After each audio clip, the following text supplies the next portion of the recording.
नमस्कार, आपले स्वागत आहे इंडियन रेसिपीमध्ये। आज आपण पाहणार आहोत पनीर पराठा। त्यासाठी लागणारे साहित्य: भाजून घेतलेली धने पावडर, भाजून घेतलेली जिरे पावडर, बारीक चिरलेला कांदा, हिरवी मिरची, काळं मीठ, लाल तिखट, मीठ, बारीक कापून घेतलेली कोथिंबीर। अगोदर आपण 1.5 ते 2 कप गव्हाचे पीठ घ्यावे, त्यात थोडेसे मीठ घालावे, एक पळी तेल घालावे,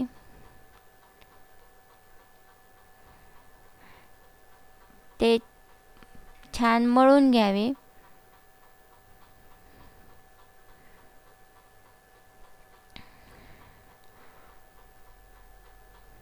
छान मिक्स करून घ्यावे ते तेल पिठात। थोडे थोडे पाणी टाकून ते मळून घ्यावे।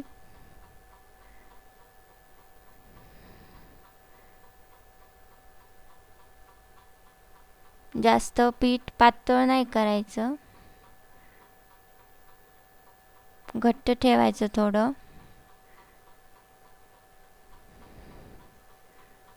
आपले सारण तयार होईपर्यंत पीठ भिजू द्यावे, तेल थोडंसं लावावं पिठाला। अशा प्रकारे पीठ मळून झाल्यानंतर त्याला थोडा तेलाचा हात लावून आपले सारण तयार होईपर्यंत ते पीठ भिजू द्यावे। सारण बनवण्यासाठी आपण 200 ग्रॅम पनीर घेतला आहे। त्याला अशा प्रकारे बारीक करायचं। ते बारीक झाल्यानंतर त्यामध्ये 1 चमचा धने पावडर, 1 चमचा जिरे पावडर, बारीक चिरलेला 1 कांदा,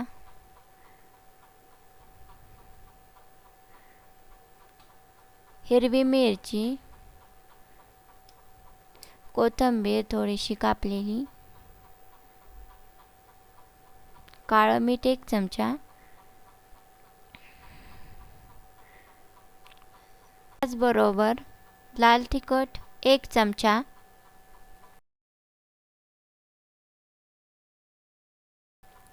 चवीप्रमाणे मीठ। हे चांगले मिक्स करून घ्यावे। एक गोष्ट लक्षात घ्यावी, जर तुम्ही मुलांना टिफिनला पराठे देणार असाल तर तिखट थोडं कमी घालावं। अशा प्रकारे सारण चांगले मिक्स झाल्यावर मळून ठेवलेले पीठ चांगले मऊ करून घ्यावे।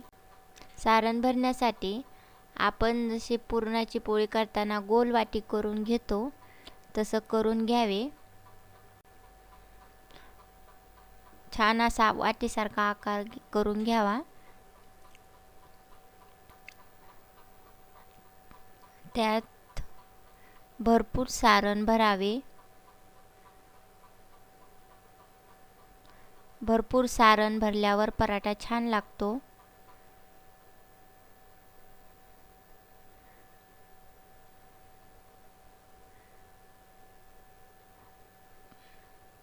पुरण जसं आपण भरतो तसं भरून घ्यावे। ते बोटांनी थोडं थोडं अंगठ्याने ते सारण आतमध्ये घालावे।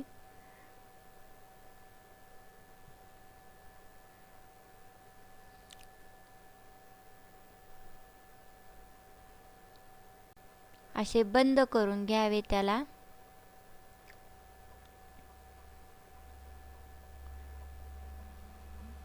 पराठा व्यवस्थित लाटून घ्यावा।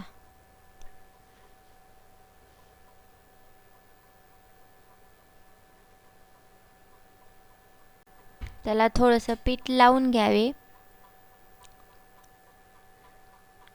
छान असा गोल पराठा लाटून घ्यावा। तव्याला थोडेसे तूप किंवा बटर लावून घ्यावे। अशा प्रकारे पराठा लाटून झाल्यावर त्याला छान असे भाजून घ्यावे।